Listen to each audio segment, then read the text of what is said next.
So when we talk about saturated fat, there's different kinds, and the one I'm going to talk about first is coconut oil. So coconut oil, or coconut-based fat, is a different form of saturated fat. So it's actually a medium-chain triglyceride, and all that means is that it's a shorter length in its chemical structure than the ones we find in animal fats, which are longer. And so what that means in our body is that it gets metabolized a little bit differently, and we actually use it really efficiently for fuel.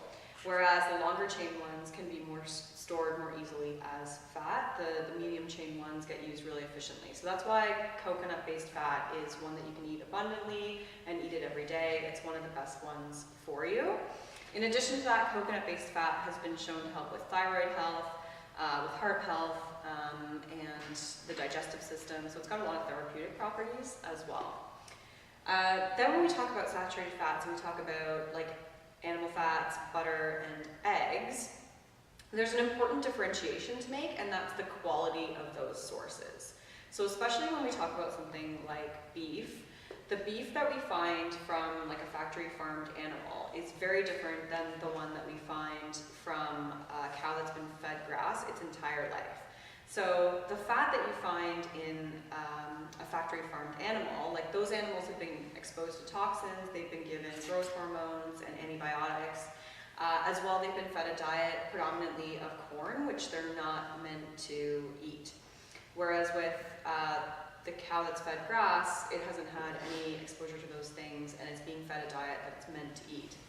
So what that means is that the fat in the factory farm animal contains remnants of those toxins, as well as a much higher concentration of the omega-6 fats, which are the pro-inflammatory fats, and much lower levels of the omega-3 fats, which are the anti-inflammatory ones.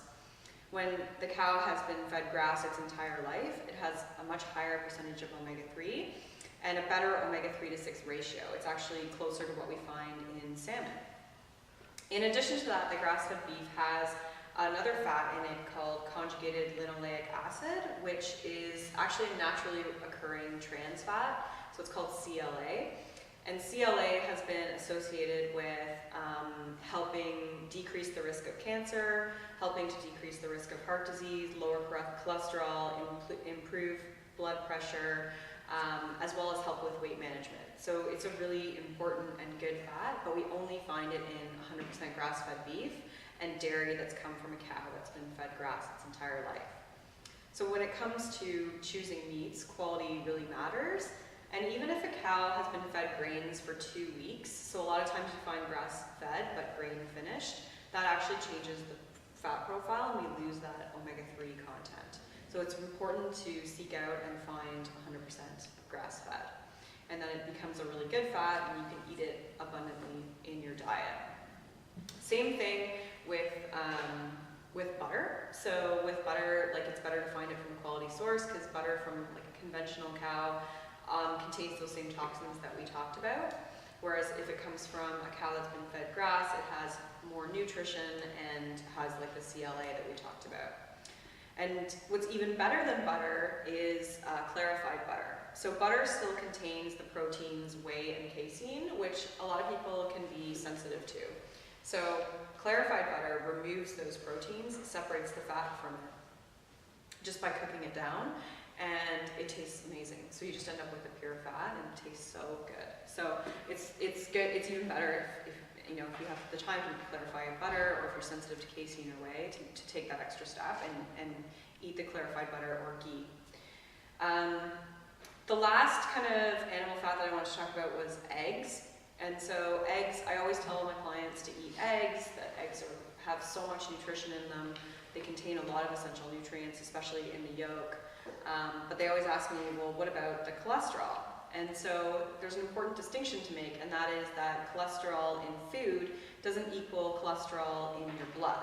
So the cholesterol that we consume, only a percentage of that gets converted into cholesterol in the blood. The remaining amount of cholesterol in the blood is produced by the liver. And it becomes problematic when we're eating too many sugars, too many carbohydrates, and too many of the unstable fats that oxidize really easily. That's when cholesterol is problematic, not from eating foods with cholesterol.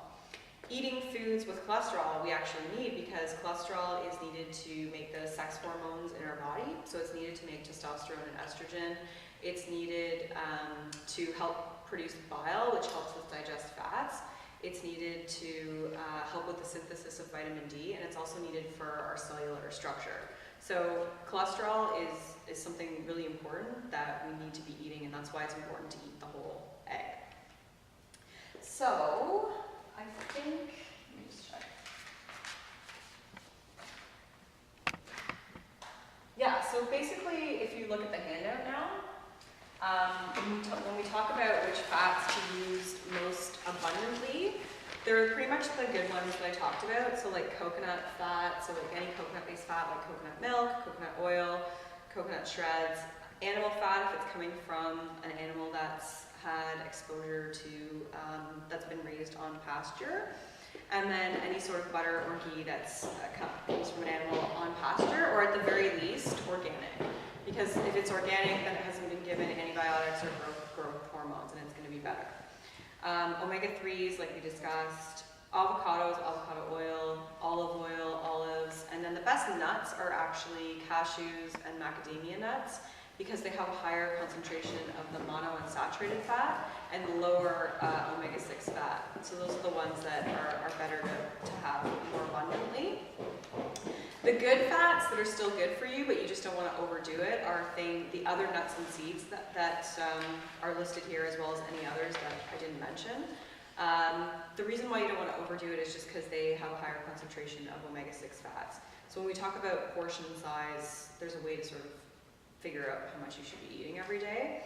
And then the ones that you absolutely want to avoid are any of the seed oils or the vegetable oils and trans fats. I think it kind of goes without saying, I didn't even talk about trans fats.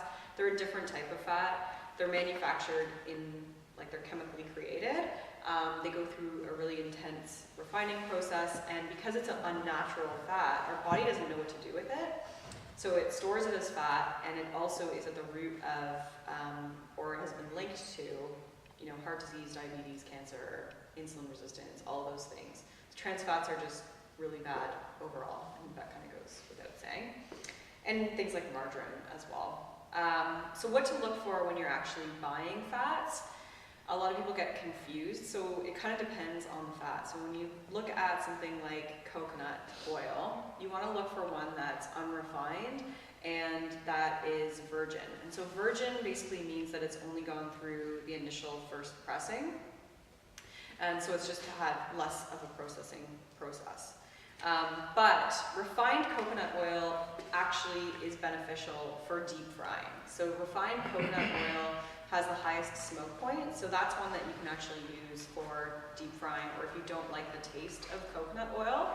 But you have to find a good quality one, because most refined coconut oils have been put through that same process with the deodorization and bleaching that we talked about with the vegetable oils.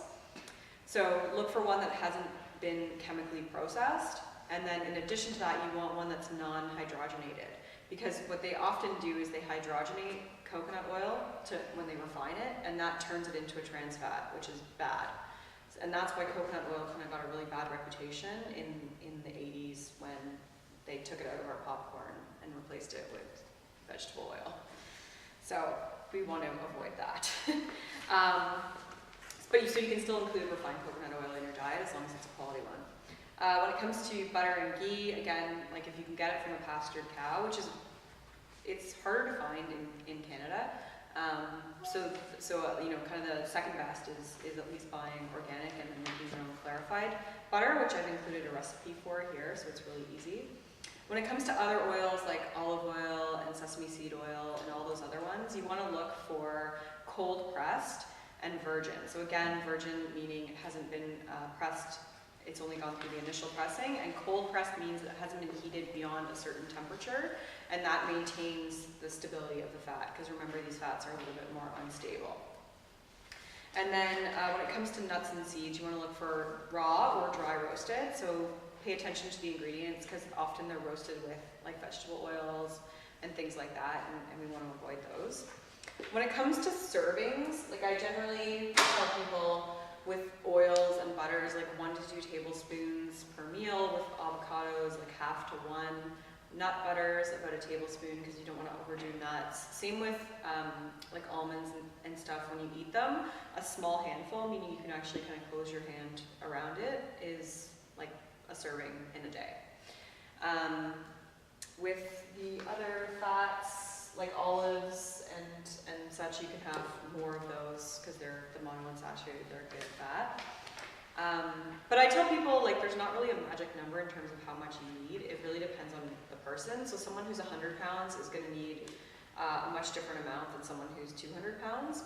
But a good sort of gauge to figure out how much you should be eating at every meal is how you feel after eating that meal. So a good meal that includes good quality protein, fat, and lots of vegetables should keep you full for 4 to 6 hours. If it doesn't, it likely means you didn't include enough protein or fat, and so that's a good way to gauge it. And so if you're hungry 2 or 3 hours after you ate, then you probably didn't eat enough fat, so include some more next time. It's hard to really, you can overdo it, but you know, it makes you feel satiated, so you'd probably feel sick if you were overdoing it.